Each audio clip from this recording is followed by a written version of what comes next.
1,400만 개인 투자자를 위한 믿을 만한 정보, 그리고 쓸모 있는 정보, 무엇보다 돈이 되는 정보 알려드리는 시간입니다. 생생 주식 연구소. 오늘은 신한금융투자의 이선엽 이사님과 함께하겠습니다. 이사님 나와 계시죠? 네, 안녕하십니까? 네, 안녕하십니까. 저희가 문을 열면서 전해드렸는데요. 오늘 간밤의 뉴욕 증시 약간 숨고르기 장세를 보였던 것 같아요. 어떻게 보십니까? 예, 그렇습니다. 예.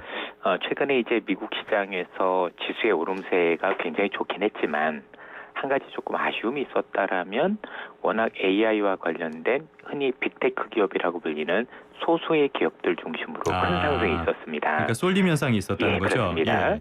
극단적으로 좀 쏠림이 많았었겠죠. 예. 그래서 이들 기업을 지칭해서 우리가 보통 매그니피션트 세븐이라고 부를 정도로 네. 그래서 그렇게 7개 기업 중심, 그중에서도 최근에 몇 개의 중심으로 이렇게 하다 보니까 예. 전반적으로 시장에서는 그에 대한 피로감을 조금 보이고 있었다고 볼 수가 있을 것 같고 예. 오늘 같은 경우도 엔비디아가 아침에 오르다가 좀 내리는 모습을 많이 보였지 않습니까? 예. 그만큼 많이 오르다 보니까 이제 투자자들 입장에서는 이 정도 올랐으면 한번 팔아줘야 되는 거 아닐까라는 어떤 그런 생각들이 있었던 것 같고요. 예. 아마 전체적인 지수 흐름은 보셨겠지만 지수 흐름 자체가 나쁘진 않았었거든요. 예. 그래서 미국도 그렇고 국내 시장도 그렇고 약간 그동안 많이 올랐던 관련 기업들에 대해서는 피로감을 노출하고 반면 또 최근에 또 특징이라고 본다라면 그동안 좀 많이 움직이지 않았던 그다음에 너무 그동안 하락했던 종목 중심으로는 저가 매수가 들어오는 게 미국 시장의 특징이었다고 볼 수가 있을 것 같아요. 어떻게 보면 좀 키 높이를 맞춰가는 과정이라고도 볼 수 있는 건가요, 그러면? 예, 그렇습니다. 일종의 키 맞추기라고 볼 수는 있을 것 같은데, 예. 근데 이제 증시에서 보면 항상 그 키 맞추기는 좀 제한적인 수준에 그치는 경우들이 좀 많았었는데요. 예. 어쨌든 그럼에도 불구하고 워낙 지금 저가 중심으로 싸다라고 인식되는 기업들이 많이 있는 것도 사실이기 때문에 예. 그런 기업들 중심으로 해서 뭔가 조금 이제 바닥에서 이렇게 올라오는 이런 흐름은 당분간에도 좀 지속할 가능성이 있어 보입니다. 근데 이번 금요일장이 그 새마녀의 날이잖아요. 그렇죠. 요거는 영향이 좀 애초에 새마녀의 날이 뭡니까? 말 그대로 이제 우리가 보통 선물 옵션, 지수 선물 옵션 보통 그러잖아요. 예. 흔히 얘기해서 이제 주식과 관련된 파생 시장인 거죠. 예. 이것과 관련해서 각각의 이제 옵션 같은 경우는 한 달에 한 번 또는 이제 선물과 같은 경우는 석 달에 한 번 이렇게 만기가 들어와요. 예. 그 만기 때는 내가 가지고 있는 포지션을 청산을 해야 되거든요, 의무적으로. 그 날이 이제 겹치는 날을 트리플 위칭데이 또는 새마녀의 날 이렇게 부른다라고 보시면 될 것 같고. 그럼 분기에 한 번인 거네요? 그렇습니다. 예. 트리플 위칭데이는 분기에 한 번, 대신에 이제 한 달에 한 번씩 옵션 만기도 있고 이런 식으로 되는데요. 예. 이런 시장에서는 보통 기존에 있던 포지션을 청산하는 과정에서 지수의 변동폭이 확대되는 경우들이 많습니다. 특히 이제 크게 오르거나 크게 내리는 시장에서 이런 일들이 더 많이 벌어지고 있습니다. 예. 다만 우리가 봐야 될 건 뭐냐면 이런 흔히 얘기하는 새마녀의 날 이런 부분들은 지수의 방향성 요인은 아니고요. 단기적으로 변동성을 조금 더 크게 해주는 요인 정도다 이렇게 보셔야 될 것 같아요. 너무 그렇게 무게를 두지는 않고 봐도 될 것 같습니다. 예, 그렇습니다. 조금 전에 앞서서 M7 종목들, 매그니피센트 7 종목을 말씀해 주셨는데 이 가운데서 제일 핫한 종목 어딘지 다들 아시겠지만 숫자가 힌트가 있습니다. 59만 이게 1078%. 굉장히 암호 같은 숫자인데 엔비디아가 상장 이후에 거둔 수익률이라고 합니다. 요즘 기세가 정말 대단했죠. 간밤에는 약간 조정을 받았어요. 말씀하신 대로 약간 숨고르기라고 봐야겠죠, 이거는? 현재는 시장에서는 그렇게 보는 경우들이 굉장히 많은데요. 엔비디아와 관련해서는 시장에서도 의견들이 많이 나뉘고 있는 게 사실입니다. 네. 우선 많이 올랐다. 그다음에 너무 급하게 올랐다라는 데 대해서 이견들은 없는 것 같고요. 예. 앞으로 얼마나 올라갈 수 있을 거냐에 대해서는 현재 미국 기증권사 중심으로는 긍정적인 전망들이 줄을 잇고 있는 게 사실입니다. 예. 향후에 이 기업과 관련해서 이제 아무래도 어떤 기업이든 계속할 수는 없는 거지 않습니까? 그렇죠. 오히려 그래서 언제 쉴 거냐에 대한 고민에 대해서는 시장에서는 세 가지 얘기를 합니다. 첫 번째는 이 엔비디아와 관련해서 이 엔비디아가 지금 제품을 생산하는 게 GPU라는 걸 생산을 하잖아요. 예. 우리가 AI 연산할 때 가장 핵심 칩인데 이 칩을 많이 넣으면 넣을수록 지금 AI 성능이 좋아지고 있거든요. 그런데 어느 순간에는 이 칩을 더 넣어도 성능 개선이 더딜 때가 있을 거라고 시장에서는 예상을 하고요. 그게 어느 정도 이 엔비디아가 꼭지에 올 때가 아니겠느냐는 게 첫 번째고 두 번째는 아시겠지만 강력한 경쟁자가 나타날 때겠죠. 그렇죠. 지금 엔비디아가 잘 가고 있는 이유 중에 하나는 누가 보더라도 지금 경쟁자가 없고 거의 독점화돼 있는 네네. 구조 때문에 올라간 것도 있는데 이런 독점이 깨질 때도 조금 고민이 있는 것 같습니다. 독점이 깨질 가능성이 얼마나 있다고 보십니까? 당장은 어렵겠죠? 아직까지는 그렇습니다. 왜냐하면 현재 이 GPU를 만드는 기업은 사실 엔비디아 말고도 여러 기업이 있는데요. 예. 이 엔비디아가 가지고 있는 가장 큰 특징 중에 하나가 뭐냐면 쿠다라고 불리는 소프트웨어를 가지고 있습니다. 후다요. 그래서 옛날부터 그러니까 우리가 뭐 옛날에 그래픽 카드부터 시작해서 지금까지 계속 오면서 AI가 발전을 했고 그 과정 속에서 엔비디아는 쿠다라는 소프트웨어 중심의 새로운 생태계를 구축해 놨는데 지금 이 엔비디아 칩을 이걸 전부 다 그냥 쓸 수가 있는데요. 만약에 다른 칩으로 바꾸게 되면 칩 자체는 거기가 더 좋은지 몰라도 새롭게 이 소프트웨어를 개발하거나 이런 부분들이 있어야 되고 또 다른 소프트웨어하고 호환이 돼야 되는데 그게 생각보다 쉽지는 않은 모양입니다. 이러다 보니까 나름대로의 어떤 진입 장벽을 구축한 게 뭐 칩에 대한 성능도 있겠지만 이 쿠다라고 불리는 이 소프트웨어 생태계를 만든 게 사실 엔비디아에서는 굉장히 중요한 포인트가 될 수도 있겠습니다. 알겠습니다. 보니까 간밤에 하우스들 의견을 쭉 보니까 매도 의견이 하나도 없더라고요. 예, 맞습니다. 근데 좀 불안하죠. 보통 그러면. 좀 너무 과하다 싶을 정도인데 반대로 좀 여러 가지 지표들 예를 들어서 주가 수익 비율 퍼 같은 거 봤을 때는 좀 과대평가 아닌가 이런 목소리도 있는 건 사실이거든요. 그러면 지금 시점에서도 엔비디아에 들어와도 괜찮은 걸까요? 사실 쉽게 말씀드리기는 어려운 것 같고요. 어떤 주식이든지 뭐 올라가더라도 혹시 향후에 뭐 그 끝을 보면 더 현재보다 올라간다고 하더라도 어쨌든 중간중간에 큰 변동이 있긴 마련인 건 투자자분들께서도 많이 인식을 하셔야 될 거라고 보여지는데 저희는 아무래도 하반기 시장도 좋게는 보고 있지만 이 엔비디아 관련해서도 현재까지 올라온 거에 비해서는 상당히 큰 변동성에 노출될 가능성이 있다라고 보여는 져요.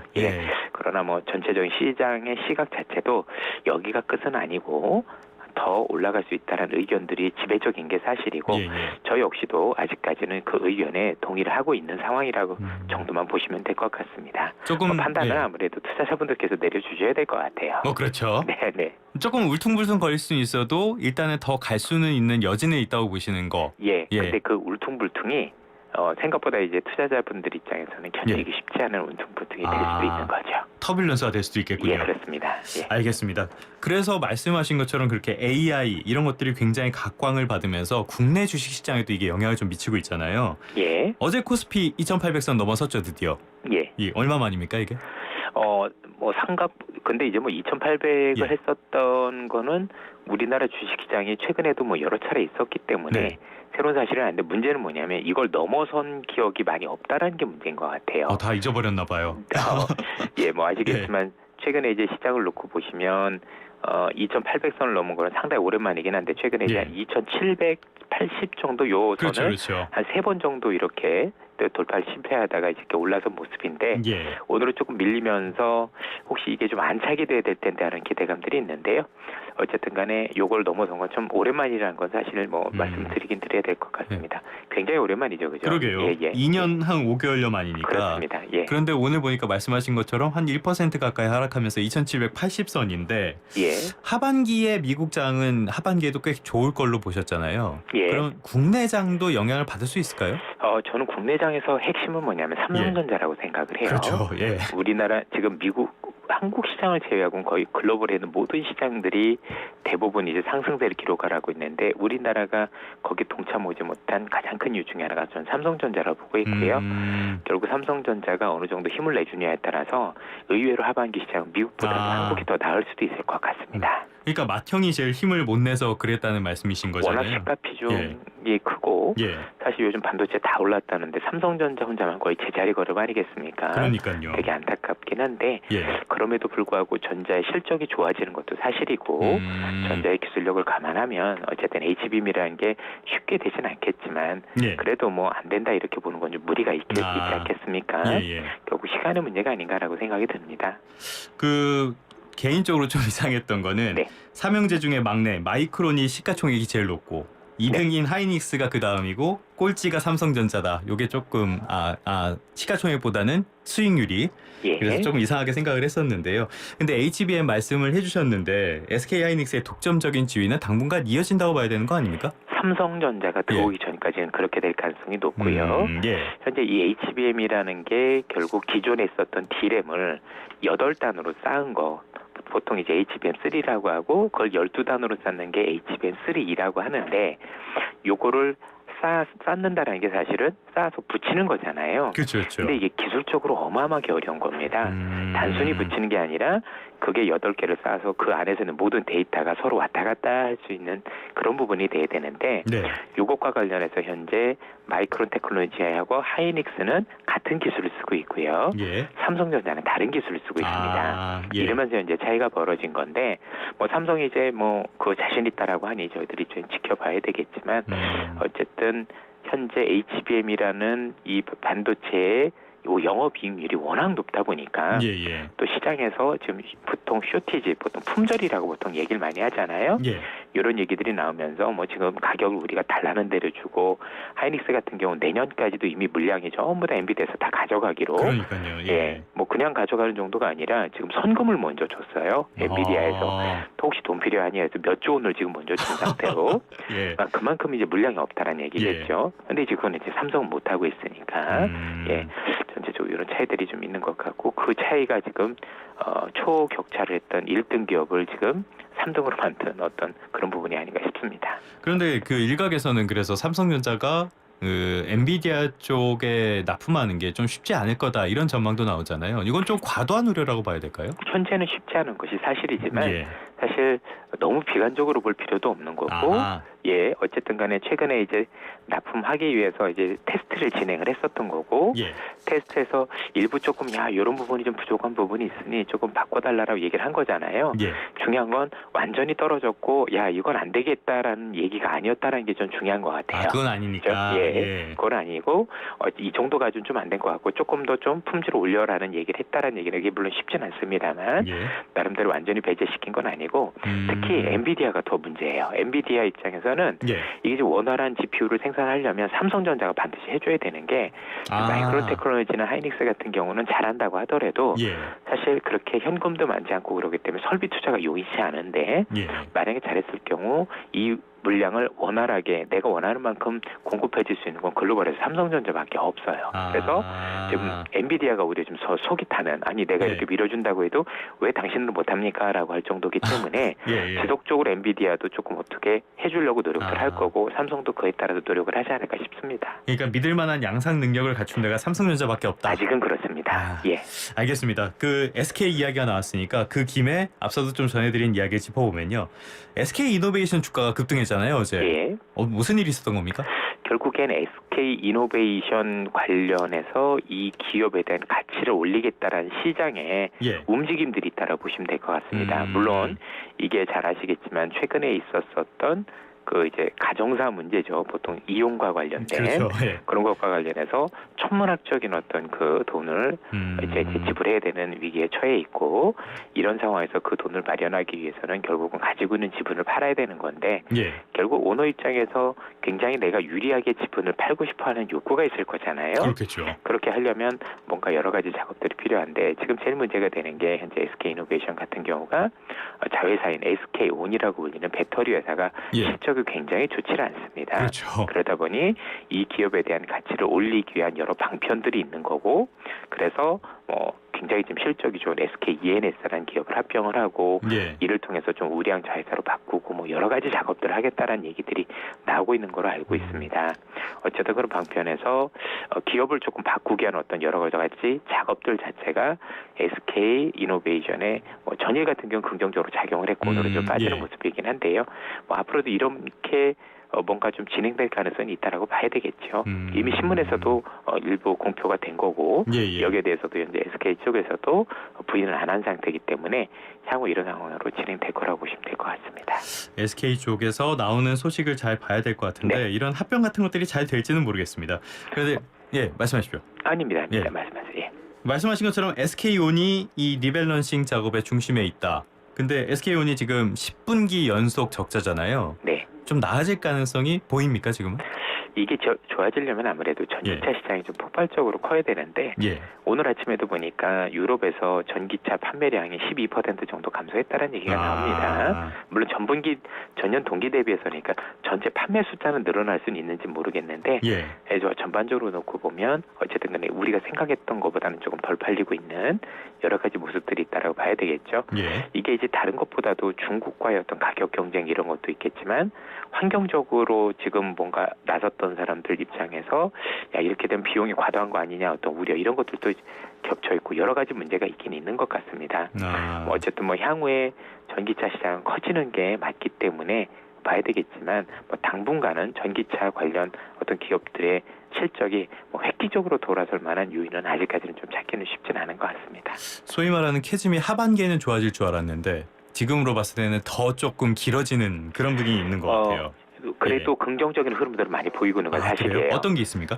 예를 들어서 시장에서 결국 안 팔리는 이유 중에 하나가 전기차 가격이 비싸다라는 게 문제였는데 네네. 최근에 우리나라 EV3부터 시작해서 3천만 원대 자동차들 내놓기 시작을 했거든요. 결국 이제 소비자들이 원하는 가격에 품질 좋은 자동차가 필요한 건데 그런 것들이 나오기 시작했다라는 건 저는 고무적으로 좀 봐야 될 일이 아닌가. 그래서 그게 이제 한 회사가 아니라 여러 회사들로 이게 확대됐었을 때 뭔가 저변이 확대될 수 있는 게 된다라면 지금 말씀 주신 것처럼 그게 빠르면 진짜 올 연말이 될 수도 있을 가능성도 있는 거니까 너무 나쁘다 좋다 이렇게 판단할 게 아니라 시장에서 딱 기다리고 있는 게 두 가지. 하나는 지금 말씀드렸던 그래도 저가형 자동차 왜냐면 이제 서민들이 사야 되는데 그렇죠. 서민은 비싼 거 살 수는 없잖아요. 그래서 이분들이 원하는 정말 제일 좋고 가격이 괜찮은 자동차가 많이 나와주는 것. 두 번째는 어쨌든 이런 어떤 것들과 관련해서 충전 인프라가 좀 많이 확충이 되는 것. 이런 것들만 된다라면 시간을 두고 성장하는 데 문제가 없을 거라 생각이 드네요.